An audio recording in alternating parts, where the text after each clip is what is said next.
If you love what you hear, check out our authors Andrea Stewart and N.A. Fulton on Amazon.com, and be sure to subscribe to our dark romance novels and stories podcast on Spotify, iTunes, Google Play, or your favorite podcast provider. Learn more about us at audioiron.com.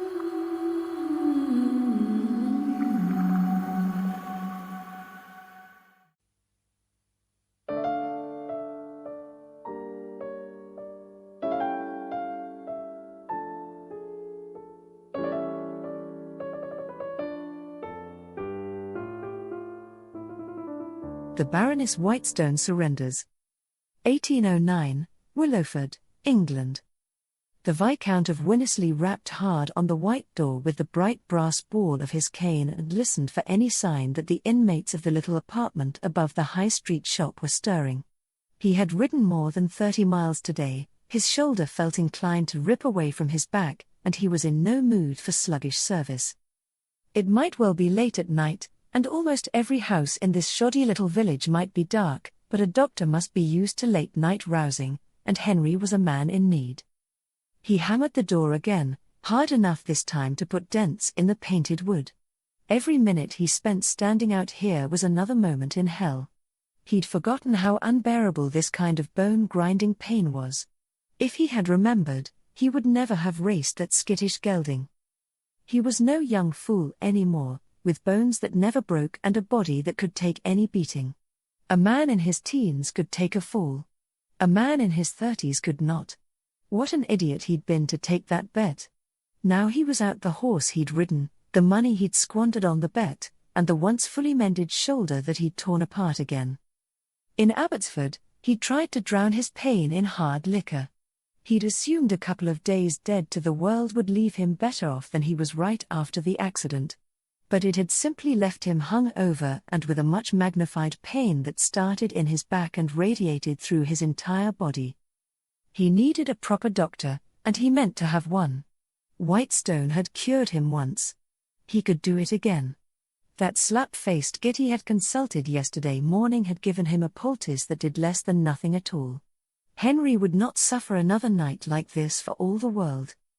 He'd ridden hard, in agony, to get back to the only man in England he knew could help him, and by God he would see that man this very night. Another hard rap on the door vented his growing rage. He belatedly noted that he'd struck right next to a brass knocker, one backed by a metal plate, which he could have used to raise the house without damage to the door. But at this point he was glad for all those little dents. If someone didn't answer him soon, he would be damaging heads. "Hello?"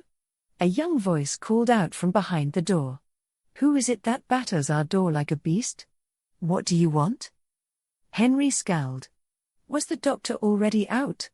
Had some wife or maid been left behind? Well, he would wait. A cup of tea, a bit of dinner, this little house could offer him that much, at least. "Open this door before I break it down," he said sharply. He punctuated his words with a wood-splintering blow. "I've come to see Dr. Whitestone." "He is dead," said the voice. A moment later, the door fell open to reveal a very young woman, holding a tallow candle, dressed in a somewhat rumpled, plain green gown. Her hair was an ocean of red and gold that fell about her shoulders, and her eyes were bright green emeralds that conveyed fear, irritation, and a queer confidence in equal measure. "Many months passed, my father succumbed to cholera," the girl said. "There's no one who can help you here." "Who is there?" called a second voice. "Does someone need our help?" Henry only half remembered the two little girls he'd seen from time to time in the weeks when Dr. Whitestone was tending to his shoulder.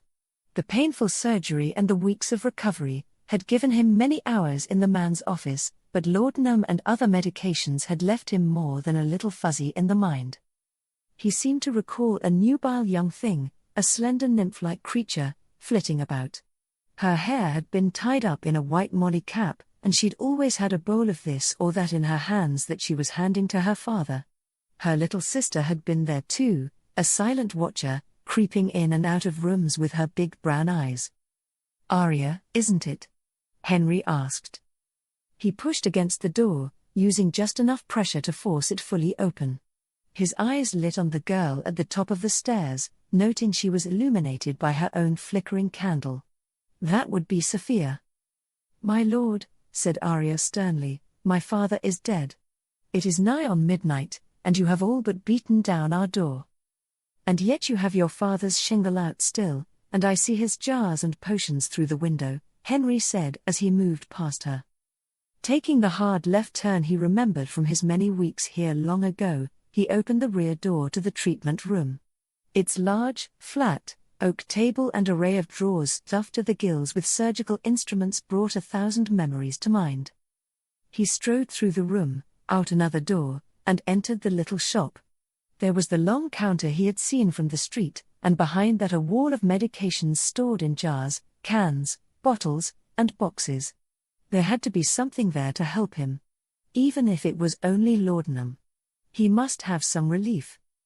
In his subsequent haste to find something on the shop shelves that he could use to end his pain, he caused the destruction of 12 glass vials, and the loss of just as many sachets and powders.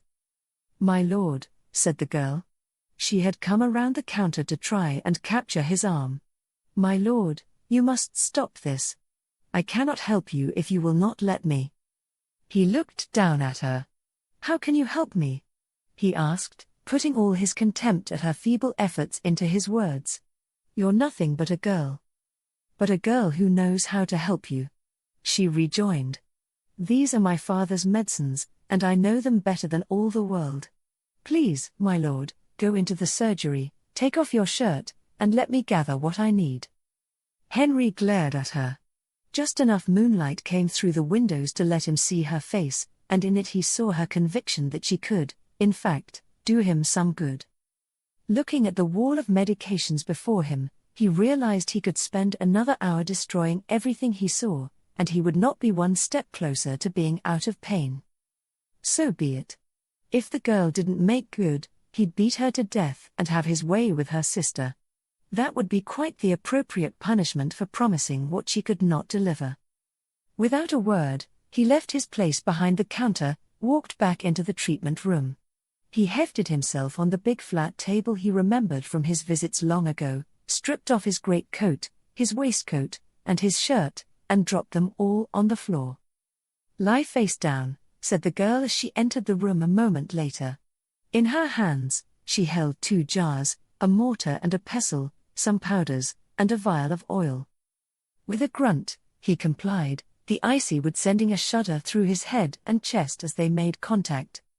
He really would kill her if she didn't help him, Henry promised himself. He would lay waste to everyone and everything in this town. "This will feel cold at first, but it will warm up," said the girl, pouring oil onto her hands and rubbing them together. "In a few minutes, the pain will stop." Then her soft palms were on his back, massaging oil that felt like ice into skin. "Your right shoulder, isn't it?" she said. "It is quite swollen. Can you lift your hand above your head?" "No," he said. "Not without agony." "But can you lift it?" she demanded. "Right after the injury. Was it possible?" Henry thought about her question. After his fall, with the horse howling, he'd found a way to get to his feet. He'd been able enough to feel the break in the beast's leg. Had he moved his hand higher than his shoulder at any time? He had. He'd had to raise his hand to draw his blade just prior to slicing through the big artery that ran from the horse's neck to its head. It was over the next hour or so that the pain began. He'd known he was injured right after the fall, of course. But it was only after he was back in the pub that he found his shoulder seizing up as he remembered from so long ago, and then the pain that started. Not that his shoulder hadn't troubled him over the years. Of course it had, and it was doing so more and more, recently. But this had been a sudden return to that old white-hot pain from which he had sought relief so long ago. "It moved freely after the fall," he said, at last. "But it has hardened so much now I can scarcely hold the reins in my hand to ride." "You came to see my father for this injury years ago, didn't you?" she said, sounding thoughtful. "I remember. He did surgery to knit bone and ligament. Then you hung about for a month, and he gave you exercises." You have it right, he said, his body relaxing as her balm began to work. The absence of pain was pure pleasure, and he basked in the peace and reason the girl's ministrations were gifting him. I injured it again in a ride 3 days past. Or was it 4? I've honestly lost count. Careless, she said. My father's handiwork hasn't given you the arm you had as a boy, my lord. It will always pain you, and it will pain you more as you age. You should never again risk such an injury, given all it may cost you. I know of no other surgeon in the world who could cure you as he did, so you must take great care in the future. Henry listened to the dressing down with some surprise. Not a man in England would talk to him thus, knowing his temper, and for a girl to do it was quite beyond the pale. Yet, she spoke reason. He had been a fool, and he had made a mistake he would never make again. So I need not seek out another surgeon now? He asked. You can help me? I am no physician, my lord, but I can help you through the night, she said. I shall bind you up so your arm is welded to your chest. For a fortnight or more, I think you must remain thus.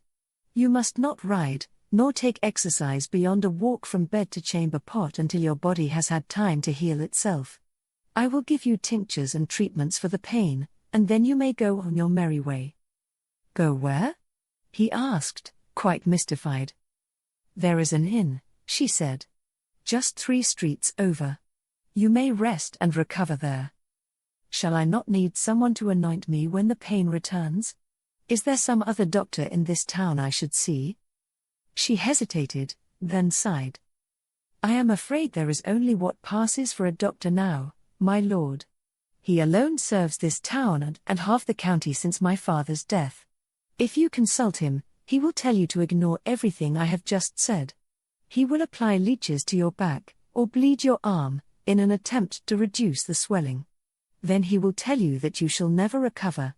Because I know my father's way, I say to you that if your arm is bound to your chest, and you rest, you will heal. If you do not, you will soon lose all movement from shoulder to fist, the limb will atrophy, you'll live the rest of your days with a withered arm. With a final pat on his back, she said, Rise, my lord. But be very careful. That is quite a dire prediction, he said, sitting up. 'Tis a dire injury. You are a big man, and the weight of that arm, the force you exert as you move it, is tearing your body apart. Do you not feel it? The tendons that tie your muscles to your bones, can you not feel them shredding as you try to work the joints? If you don't position your body so these injuries can heal while they are fresh, they will not heal at all. Instead, they will scar as they are, and no one on earth will be able to repair them. But, as you say, you are not a doctor, he said wryly. He liked the way the light played on her hair, her serious little face looking up at him, the way she did not cower before him as others did. She seemed to think they were on a level, as if she had inherited her father's station just because she was caring for him. And her father had been nothing, just a skilled servant, available to anyone who had the coin to pay him. You must do as you wish, she said. Then she pulled a little stool out from under the table and said, But, for now, please take a seat, my lord, and I'll bind up your arm so it troubles you no more tonight. Henry slipped off the table, crouched down to sit on the little stool, and then crossed his legs loosely before him so they didn't stick up like fence posts. The girl took a moment to move the table back, then she left the room. A few minutes later, she returned with a knife and a linen sheet. While he watched, she began cutting it into broad strips. So you and your sister are all alone, he said. I remember you had no mother, and now your father is gone. I am surprised you are still here to provide comfort to near strangers who pound on your door late at night. Where else should we be, my lord? She asked. This is our house, and the village still has a need for simples. I have remedies for sore heads, sore backs, rashes, and worse. Is that work for a woman? He asked. I think it always has been, she said. Does not every county have a witch in the woods that people seek out when they are too poor for doctors? Who else should they look to when the doctor's blisters and leeches do not heal them? She came to stand before Henry then. Because he was seated on such a low stool, Their heads were all but on the same level. She had perhaps an inch or two advantage over him. Fixing him with her green eyes, she said, "I need to bind your arm to your chest very tightly. For your shoulder to heal, it must not move. Just as for a broken bone, the bandage will make you uncomfortable. Your muscles will cramp, and you'll have the urge to remove the bandage and stretch. That you must not do. You issue these orders," he said, "as if you will not be here to oversee my care." She said nothing, eyes widening as she took in his meaning. "I assure you," Henry said, "that I will not be leaving this village in this state, and I'll not have some pig doctor treating my arm. I had more than enough of that before I first came to see your father, and I've had it again these last few days," he said. "You'll care for me. I'll pay you." "What will you pay me?" she asked. "What do you cost?" he asked, amused by the twist he had given his words. "My treatment will be 10 guineas, she said. 2 due tonight, and I'll have 2 guineas a week until I send you home. He could tell by how she said the words that she was repeating her father's fees, and that the money would mean a great deal to her. Of course it would. In this town it would be a small fortune. 10 guineas, he said. A princely sum. The doctor in Abbotsford only charged 1. And he did nothing for you, she said. That is why you are here at my door.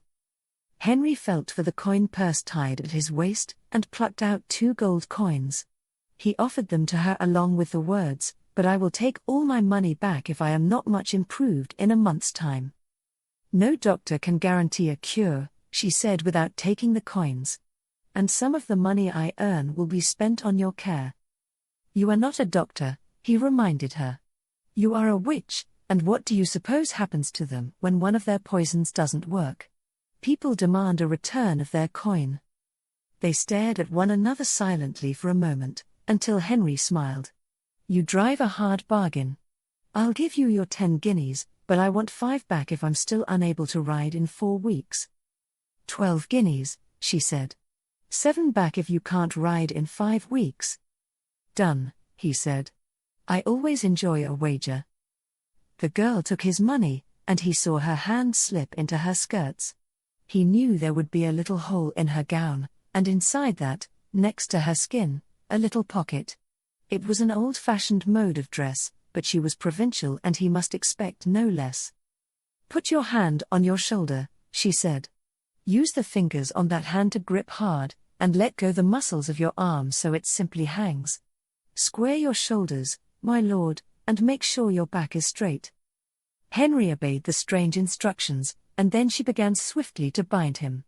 The first wide lengths allowed him to relax the fingers of his right hand, and the remainder pressed his hand, forearm, and shoulder firmly to his chest. By the time she was done, he could not have moved his arm if he had wanted to, but all the agony that had haunted him for days had subsided to nothing at all. "I am astonished," he said. "I feel right as rain." "Your shoulder was telling you what it needed all the time," she said. "It wanted to be still." "I slept for 2 days," he protested. "A dead drunk, I assume," she said. "But in that time your body was not still, and your arm was flopping about. When a body member swells, it wishes to be still, my lord." Henry had to bite back his first response to those words, realizing that he needed this little virgin's help for the next few weeks. He must, therefore, be on his best behavior. Though, he vowed silently, by the end of his time here, he would show her a swollen body member that wanted to be anything but still. "Shall I help you on with your jacket, my lord?" she asked. "The inn is not so far. I've had nothing to eat all day, and it is the middle of the night. You can't expect me to leave here in this state," he said. "I'll have tea and toast, and maybe an egg. You'll join me and tell me all about your father." "My lord, I cannot have you in the house overnight," said the girl. "This is not London, and we do not keep late hours." "Everyone will understand," he said, rising. "I'm a viscount, you're a witch." "A baroness," she corrected. "My father was a baron. I am a lady, a woman of good character."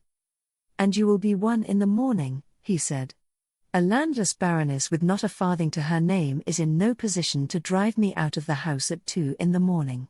Do you think there is a man in this town that would say otherwise? Not while you are in town, she said, but when you are gone, the people here will say a great many things. Then I will have to take you with me, he said. I have an estate. You can be the witch in my woods. But for now I'll have tea, toast, and egg. The girl looked up at him. He weighed 18 stone. She weighed perhaps 8. Even with only one arm working, he was more than a match for her, and she knew it. As you wish, my lord, she said. Bowing her head, she led him out of the room, past the front door he had battered for so long, through a sparsely furnished parlor that featured a piano, settee, long table, 2 chairs, and a rug. Together they passed through another door, entering a tiny kitchen that featured a small table and 3 chairs, a banked fire and cabinets. She gestured at one of the chairs and he took a seat. While he watched, she tossed a log onto the coals, swung a black pot on a chain into the fire, and reached into a cupboard for a pair of eggs. Have you no iron stove? He asked, looking about. No need of one, she said. She poured water into a little metal pot, put the eggs in, and put it directly into the coals of the fire using a little hooked fire iron.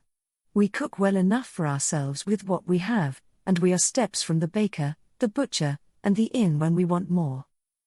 The butcher? He asked. He always has a roast on and serves slabs for a few pence more than he sells raw meat, she said. Is it not that way in London? He watched her put 2 slices of thick bread into a metal frame. As she held it over the fire, he said, I really couldn't say. I dine at White's when I am in the city, or at someone's house. The girl nodded as if that were only to be expected. Over the course of the next few minutes she prepared his meal and his tea and presented both to him as if serving men breakfast in the middle of the night were an everyday sort of thing. He noted she made nothing for herself and he wondered if were because she had nothing to make. So, he said as he ate. Tell me how your father died. He seemed healthy as an ox when I knew him. Cholera, she said. Upstream from the city, one of the farms used the river as a latrine. The water was poisoned before anyone knew, and then half the town was sick. Then it was all over the city, in every outhouse, on every farm, in every kitchen. But you knew, he said. So how did he die? We routinely boil our water. We always have. But when the infection is running rampant. You have a little sister. Sophia, he said, interrupting her story. Her father had died from his own stupidity. That much was clear. Henry had other questions he wanted answered. Is it just you and her alone now, Baroness? No uncle to take you in, no grandmother with a little plot of land and a garden? He asked. The girl stared at him, then looked past him at the window. Rubbing her eyes, she said, all dead as far as we know. I am well able to take care of my sister. You need have no concern. Really, Baroness? He asked as he looked around. I am astounded that Elling Weeds is such good business. More than 2 guineas a week, she said, a bit of defiance in her tone. And we are simple people. Very, he replied. Have you a bed for me to sleep in? Her eyes darted to his, and he saw the fear there. It came to him then that the girl had sent her sister to bed and she herself was standing guard over him until he left. The idea that she could stop him from doing anything he wished was completely preposterous, but on the other hand she had helped him more in a few minutes than the last idiot had in half a day. And they had a wager on. He had some interest in winning that bet fair and square, and in having a shoulder that worked as well as it had before. I suppose you don't, he said. You had no trouble rousing me from sleep. The pair of us should be able to raise someone at the inn, she said. The pair of us, he repeated. I'll walk you and your horse over, she said. I know them there. And so it was, in the early hours of the morning, on a street black as pitch, a young golden-haired witch carrying a lamp in her hand, led him around the corner and down the high street to the inn. She spoke to the innkeeper and his wife, explained his requirements, and within the hour he was in a comfortable bed in a room with a roaring fire. Her last office was to offer him an earthen mug of something warm to drink. When he brought it to his nose, it smelled sweet, sticky, and medicinal. "And what's this?" he asked. "One of your potions?" "I would ask you to stop your jests regarding witchcraft, my lord," she said. "This is not London, and they keep to the old ways here. My father was a physician, and he taught me his remedies and simples. That's laudanum and honey and warm water to wash it down. It will keep you in bed until late in the morning. You can rise to use the chamber pot, and sit at the table long enough to eat, but beyond that you should remain flat on your back in this bed." "I shall die of boredom," he replied. "Unless you plan to return often and amuse me." She ignored his invitation. The innkeeper and his friends also love to wager. "Look to their cards and dice to keep yourself entertained," she said. "I shouldn't wonder but that they'll play on the floor in order to have you in the game. You have deep pockets, do you not?" Chapter 2. 2 weeks into the Viscount's treatment, Aria walked back to the inn from her little shop, mentally cursing the arrogant man's willful behavior with every breath she had in her body. She had warned him a dozen times to keep to his bed and to keep his bandages on. It was such a little thing, and yet today he had wanted a bath. The inn, duly ordered to provide a tub and water, had done so. He had pulled her linen strips off with the rest of his clothes, had stepped into the tub, and now could not get out without excruciating pain. Thus, she must come at once to treat him, never mind the dozen or so medicines she had yet to make up and deliver today. Aria found every aspect of dealing with the Viscount exhausting. She was not incognizant that he was a very handsome man. Tall, strong, broad-shouldered, physically fit, and mentally astute. Had he been a kinder, less predatory creature, she might have found him attractive. But every interaction with him made her feel like she was dealing with a beast who could turn on her at any moment. The 2 gold coins he had given her had filled her larder, and more important, it had filled her belly, and Sophia's, with more food than they'd eaten in months. They had paid the landlord his rent as well. For those things, she could only be grateful. But she was under no illusion that the Viscount saw her as more than a servant, and a female servant at that. He needed her, and what little she knew of medicine, and so he chose to behave somewhat civilly toward her. But she sensed that, should she displease him or should her treatment fail to restore him, he would hold her sternly to account. She entered the inn by the rear door, stepping directly into the kitchen where the innkeeper's red-faced wife was hurling threats at the scullery maids. "Oh, 'tis you," spat the heavy-set woman in a molly cap. "You will find His Majesty in a right snitch. You weren't here an hour ago." She was shoveling coal into her big black oven like a miner, and her wide face was red as a beet. "He spent more than an hour in the bath?" Aria asked in astonishment. "Almost 2. And why wouldn't he then?" she demanded. "You know he cannot get out. He would allow no one to help him. I've heated 100 gallons of water at least." Aria said, "I told him not to bathe. I warned him." "'Tis not a bit of good you've done him," challenged the innkeeper's wife. "He says he's worse than ever." "He's certainly as much a fool as ever," retorted Aria. "But we all knew that, didn't we?" And with that she let herself up the back stairs that led to the upper hall. "Where the hell have you been?" the Viscount demanded as soon as she entered the room. He was seated in a big metal tub on the floor by the fire in his small room. "I summoned you ages ago." "I was in the wood," she said, "gathering medicines to treat you." "You've done nothing for me, little witch, and I mean to make you pay." She approached the red-faced, embarrassed Viscount, while keeping her face completely neutral. "I notice you are keeping your arm across your chest. I assume in that position it does not hurt." "But when I try to rise," he began. "You move your shoulders, both of them, and it's agony," she said.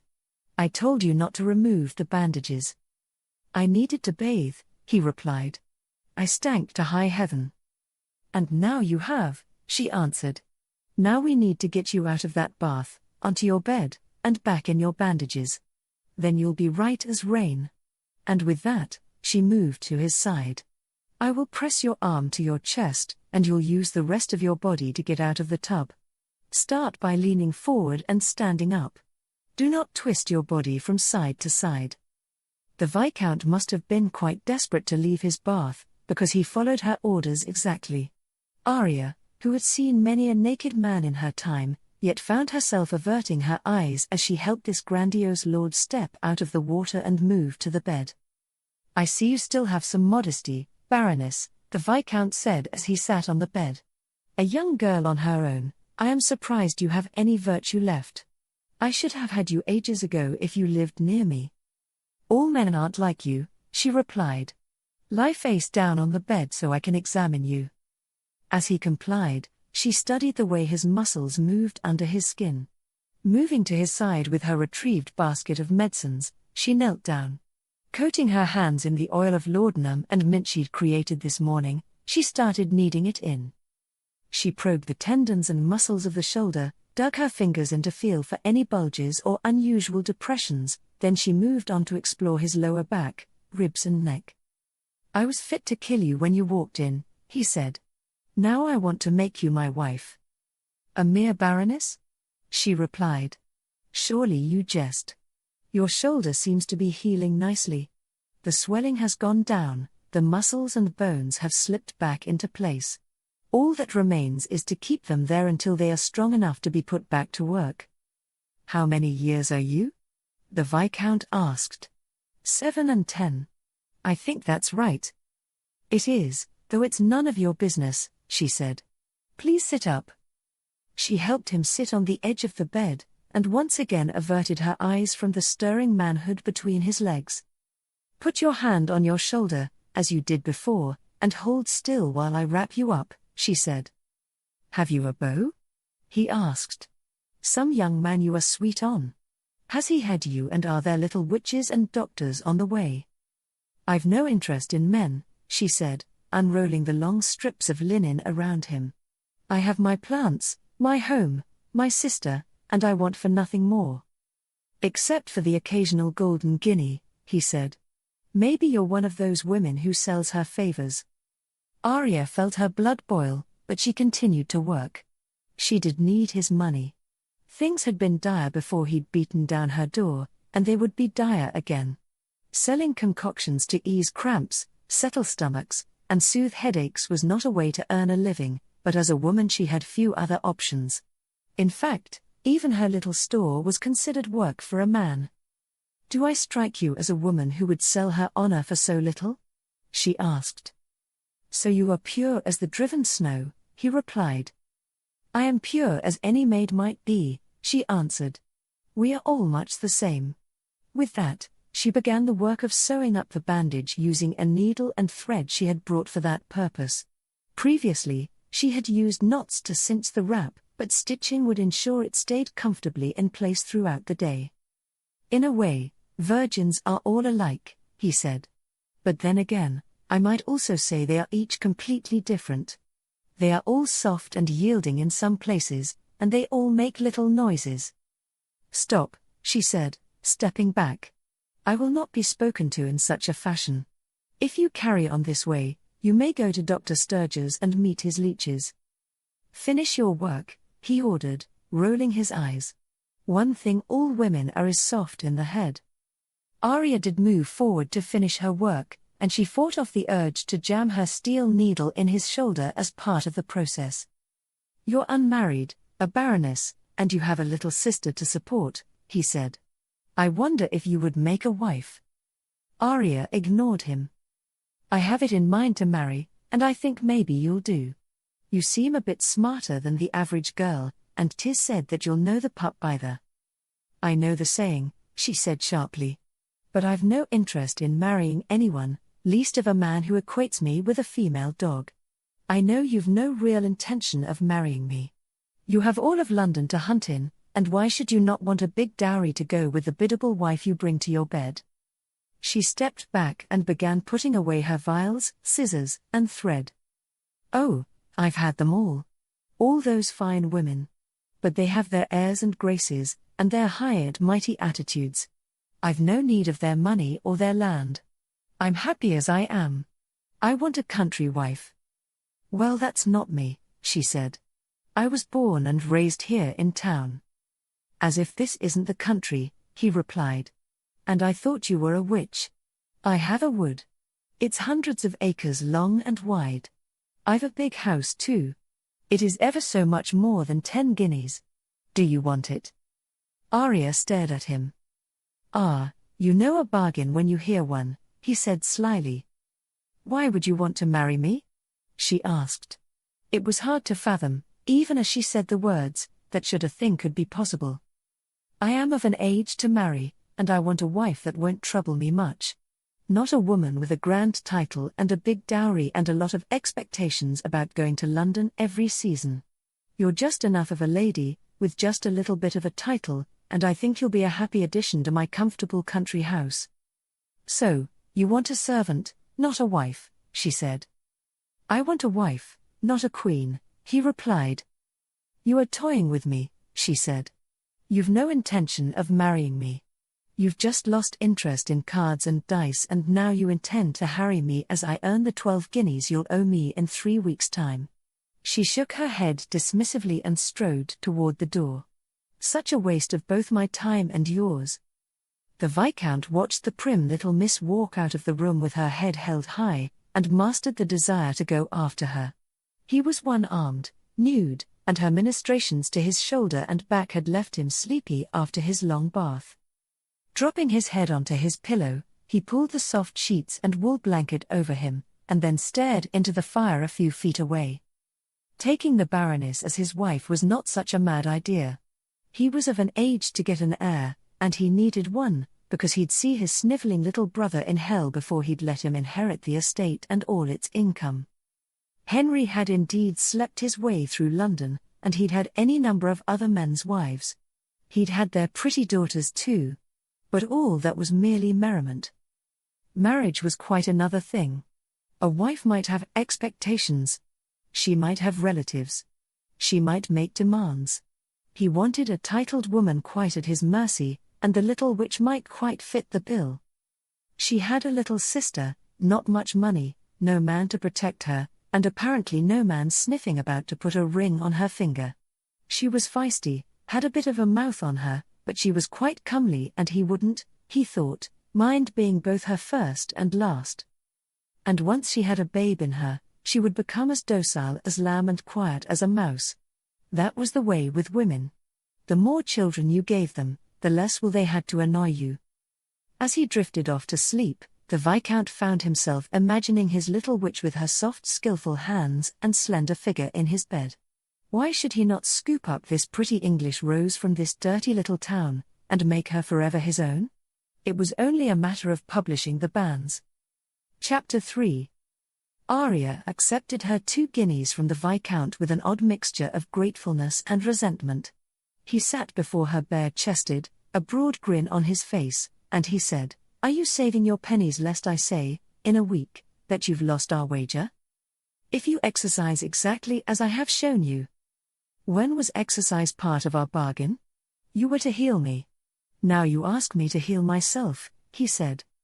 She turned away from him, reaching for a length of cloth to wipe off the stinging, numbing fluid she'd used to loosen his muscles so she could examine him. Has it occurred to you that I could well violate our little agreement? He asked. He slipped off the table and positioned himself between her and the door. In fact, I could well violate you. Do you no longer desire my help? She asked, her back still to him. I have no desire to truck with cheats. The Viscount stepped forward, put his hands on either side of the counter next to her, and smiled when she turned around in surprise. I want you to marry me, he said firmly. You're alone in the world, with no one to stand up for you, with a sister to support, and not a dowry between you.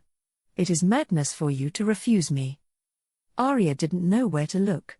His sky-blue eyes were too piercing to confront, his massive chest made her think of indecent things, and every word he said was true. You find me attractive, he said. That is written all over you. Just because you say a thing does not make it so, she said archly, wishing she did not sound so much like someone's old maid of a governess. He moved his leonine head close to her ear and whispered, his breath stirring her hair. "But you do want me." It took every ounce of discipline in Aria's body not to turn her head to kiss him. She'd had ample opportunity to study him. His body had become familiar to her. She was used to the smell of him, equal parts soap, tobacco, sweat and alcohol.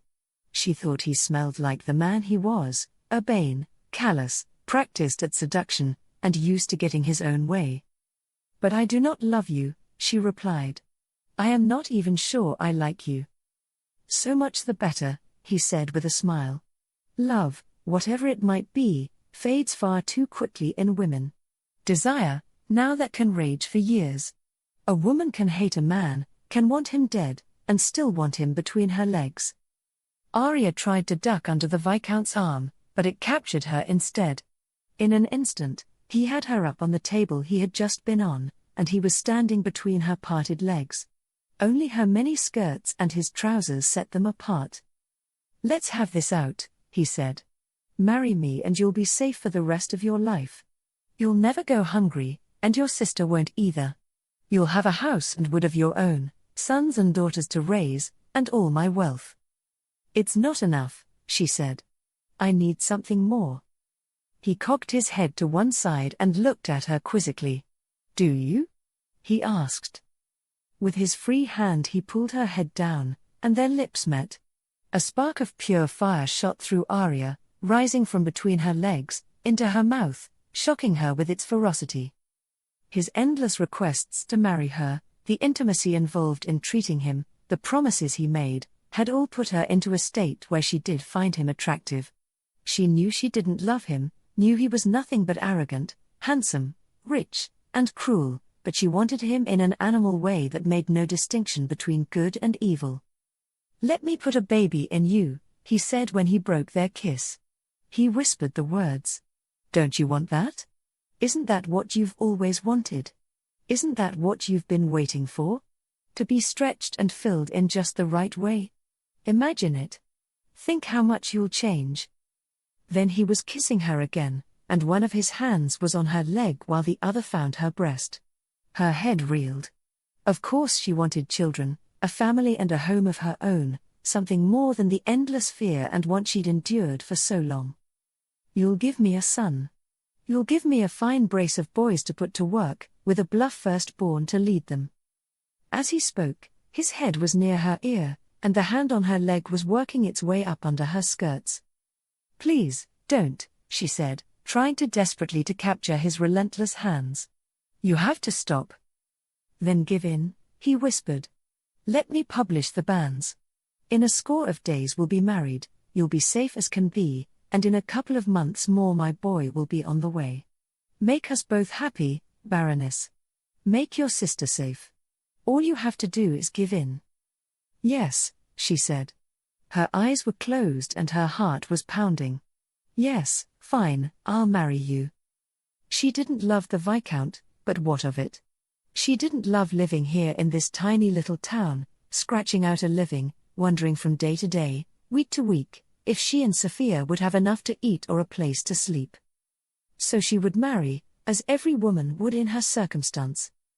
And if marrying a wealthy man she didn't love turned her into a whore, so be it. Marrying for money wasn't the worst sin a woman could commit, was it? It was certainly a sin she knew she could forgive herself for. The Viscount kissed her then, taking possession of her as surely as if he had clapped her in irons. She stopped fighting him, and soon felt his calloused fingers stroking her thighs before rising higher to caress her sex. Aria knew where babies came from and understood how they were made. A doctor's daughter, she might almost be a midwife for all the babies she had seen born. She had even contemplated making that her trade, but the births she'd seen go wrong had haunted her for ages. But while she understood the mechanics of reproduction, she had never felt the fierce hunger that came from wanting a man, of wanting to surrender to one. She could not understand how the Viscount could have engendered such a need in her, and yet he most assuredly had. Slowly, he abandoned his assault. He stepped back from her and studied her, eyes roving from her heaving breast to her open mouth, from her widespread legs to her glassy eyes. Yes, it's time to walk to the church and chat with the deacon, he said. We'll tell him to publish the bans for 3 Sundays, and marry us in the afternoon a day later. He won't wonder that you've said yes so soon, or that you hardly know me. He'll see you, ready to rut, and know you're already mine. If you talk like this, I'll change my mind, she said, fighting for some kind of control in this new and all-encompassing relationship. I'll bend you over this table here and now and never take you to the altar, he replied. A bargain has been struck and it will be honored in full. Are we agreed? He helped her down from the table, then pulled on his shirt, and led her through her shop and out the front door to the street. As they paraded to the church, Aria could feel hundreds of eyes upon her. She was well aware that almost no one in town now believed that she was merely caring for the Viscount. His many visits to her shop, her visits to his room at the inn, all had sullied her character in the eyes of these people forever. How ungrateful they were. She had worked alongside her father for so long. Her care had saved a few of them from death during the epidemic. Her work washing their bodies, boiling their water, cooking them wholesome food, had all played a role in keeping them alive. And yet they still felt worthy to judge her now, when she was all alone, in the grip of a man that would stop at nothing to have her. Well, she would no longer allow herself to care what they thought. Sunday they would hear the announcement of her wedding, and in a few short weeks they would see her married. The day after that, she would be gone. As the Viscount led Aria into the little church she'd attended since birth, she felt the weight of the world suffocating her. Her mother and father were buried in the churchyard. Losing them, in retrospect, had cost her everything. If her father had survived, she might have married for love. If her mother had survived, she wouldn't have been the sole source of support and comfort for her 14-year-old sister. She might have found some kind of way forward. The deacon, whom she suspected of having rushed into his vestments after peeking out them from the vestibule, looked very serious. And why should he not? This grey-haired, balding old man had known her for a lifetime. To have her scooped up by a visiting Viscount in a handful of weeks. It was not to be thought of. But then, Henry was indeed a Viscount. He was a peer of the realm, and who had the courage to defy such a man when he had laid his hands on something he wanted? Certainly not a man of the cloth. The deacon's eyes ran up and down Aria's body, and she knew what he saw. A young woman, lost in lust, handing herself body and soul to a stranger. Nevertheless, when the deacon asked her if she was truly ready to marry this man, to be joined with him in the eyes of God, to honor and obey him until her last breath left her body, she said that she was. I love him, she said when prompted. He is a good man who will take care of both Sophia and I. I know we all will be content. And of course, every single word was a lie, but her bargain was made. Whatever Henry asked her to do, she would do, and whatever he asked her to sacrifice, she would surrender. Chapter 4. Are you truly happy? Asked Sophia as they sat in a little gig outside the church.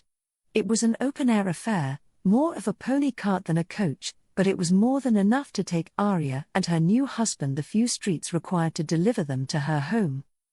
Aria turned to look at her pretty little sister. Just as dark as she was fair, every kind of innocent and unknowing, and yet filled with every good wish for her big sister on her wedding day. Of course, she said. Tomorrow we will be setting off for London, and to a whole new life. And you have become a Viscountess, said Sophia. Can you imagine? Before Aria could reply, Henry, her newly minted husband, left the deacon behind, waved at the hundreds who had dropped by the church to see this curiosity of a wedding, and then stepped to the carriage. As he hefted himself up, he made a motion with his hands, and the young women obediently slid apart so he could sit between them. And here we are, he said. He leaned over to give Aria a lingering kiss as the carriage jerked into motion. She knew, as she surrendered to him, that every man, woman, and child in town must be watching. When he finally let her go, Aria saw that Sophia was quite embarrassed. The Viscount, noticing the direction of her gaze, looked at Sophia too. And what about you, little miss? In a year or two, it will be time for you to marry. Who shall you have? A prince? A duke? Who shall I give you to? I want to marry for love like my parents did, she said. They were so happy. I can remember. Of course they were, said Henry. Do you like your new dress? We shall have to have many more made for you. 100, I think, in every color. Sophia looked down at her pretty pink gown and said, It is very pretty. Aria looked away. Henry found charming people an effortless exercise, and Sophia was nothing if not an easy mark. She had no reason not to believe in fairy tales. Her sister had fallen in love with a wealthy and attractive man. She would live in a big house. She would make lots of babies.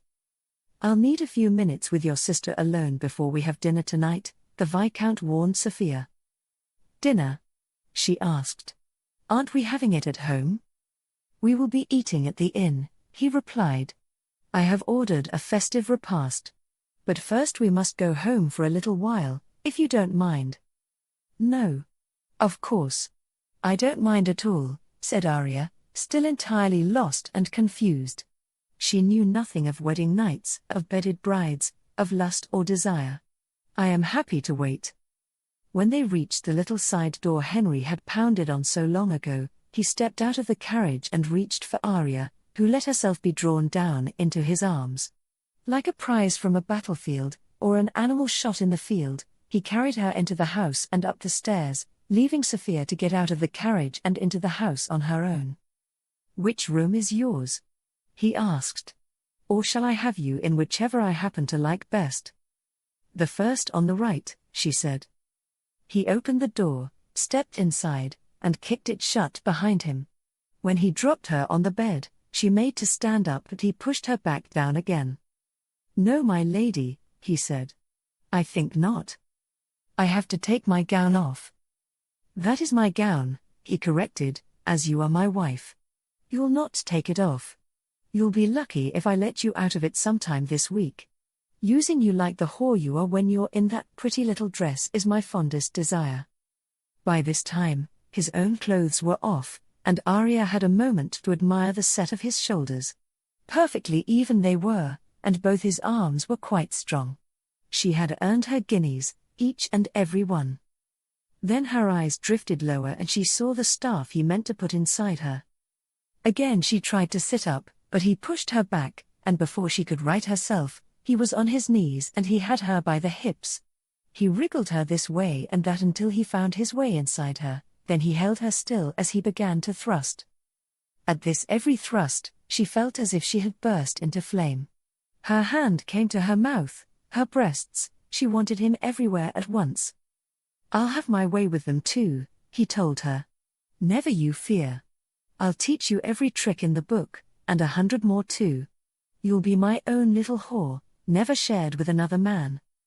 Aria could say nothing, so fiercely was he using her, and so ardent was her own desire. She did not love Henry. She did not even like him. But she wanted this. Every inch of her wanted him inside her, hurting her. If he killed her now, she would be nothing but happy. It was as if self-loathing and lust had become a single terrible thing. She wrapped her legs around him, her stockinged limbs dragging him deeper into her even as her back arched.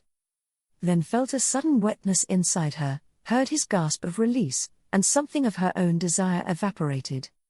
When he left her body, she could only look up at him, mystified. Distantly she wondered why women had not the same kind of fulfilling culmination a man did. Then the answer came to her as a matter of course. A woman in such a heat as hers could be used 100 times by 100 men. And was that not what nature wanted? For her to be filled to overflowing with seed and for children to come. When she made to get up, the Viscount said, No, my lady. Not yet. I mean to have you from the other side. I've longed to see your bum. Is it so well made as the rest of you? I must certainly find out. The Viscount used her 3 times before he let her leave the room. When he was done, he gave her leave to use the chamber pot, to brush her hair, and wash her face, but not to cleanse herself below. When he escorted her down the stairs it was early evening, and Sophia was sitting all alone in the little bare salon, gazing into a meagre fire. "I know we were ever so long, Sophie my dear," said the Viscount. "But now we can go to the inn." Aria and Sophia watched Henry celebrate his wedding night with every drunk, wastrel, and gambler in town. Their bawdy jokes and laughing slanders would echo in their ears forever. Aria was struck by how little anyone in the room cared for her or her sister, though she had known most of these men from childhood. Nigh on midnight, Henry walked the pair of them home, laughing and singing wicked songs all the way. After he had ordered Sophia to bed, he ordered Aria up the stairs and into her room. He came to join her, stripped, then laughingly extracted her from her filthy wedding gown. Half drunk, he lay beside her on the narrow bed, and smiled in a most proprietary way. "My lips," he said as he brushed a finger across her mouth. "My breasts," he added as he tugged her nipples. His hand slipped down her flat belly to her sex. "My. Do I have nothing of my own?" she demanded. "My heart perhaps? Or my soul?" Henry laughed at her. "Do you imagine I place any value in those things? I want your body to use and your belly to put boys in. All the rest is offal on a butcher's block." "I do not think I can bear this, Henry," she said. "You are so hard, and so cruel, I sometimes fear you mean exactly what you say." "Oh, but I do," he said. "I mean every single word. One day you'll try to deny me access to what I own, and you'll find I am anything but a gentle man. Shall that be today?" Aria let him take her again, heart pounding with the fear that one day she would not be able to endure yet another assault. Then he would hurt her. Henry adored his pleasure, and he adored her pain. Could she give this monster a child? Would she? She knew how to prevent such a thing. But what would happen in a month, in 6 months, in a year if he thought her barren? Aria watched Henry step out of the shop and saw him walk, with a spring in his step, to the coach that had travelled all the way from Winsley to collect them.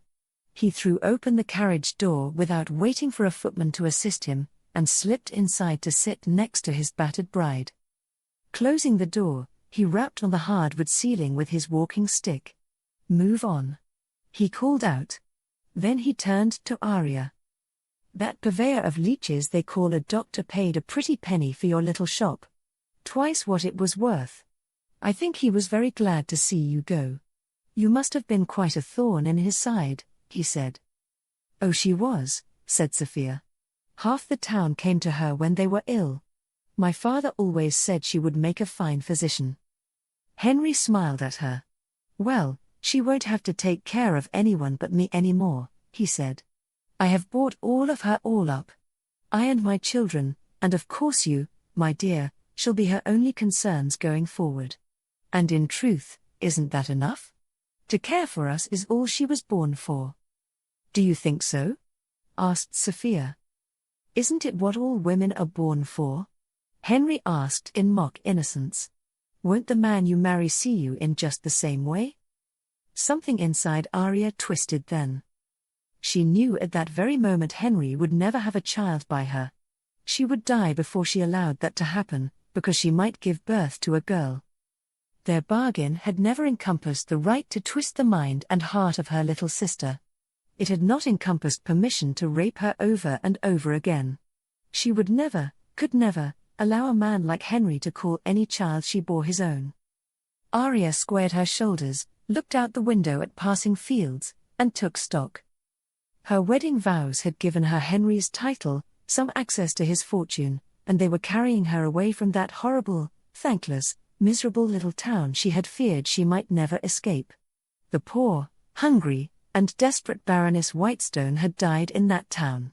The resolute Viscountess Winsley had risen from her broken bones. Some day soon, Aria vowed to herself, the lusty husband who abused her so merrily would rue the very day he was born. The end. If you enjoyed this story, you will very much like the Regency mystery novel Wedding Bones by Andrea Stewart. It continues the story of the intrepid, intelligent Viscountess Winsley. You can find it now on Amazon.com. You can find many more dark romance audio dramas and books at audioiron.com. And don't forget to subscribe to Audio Iron's Dark Romance Novels and Stories podcast. You'll find it on Spotify and your favorite podcasting service. The Baroness Whitestone Surrenders, story and audio recording copyright 2022 by Nancy Fulton. All rights reserved. All music licensed from Pond 5.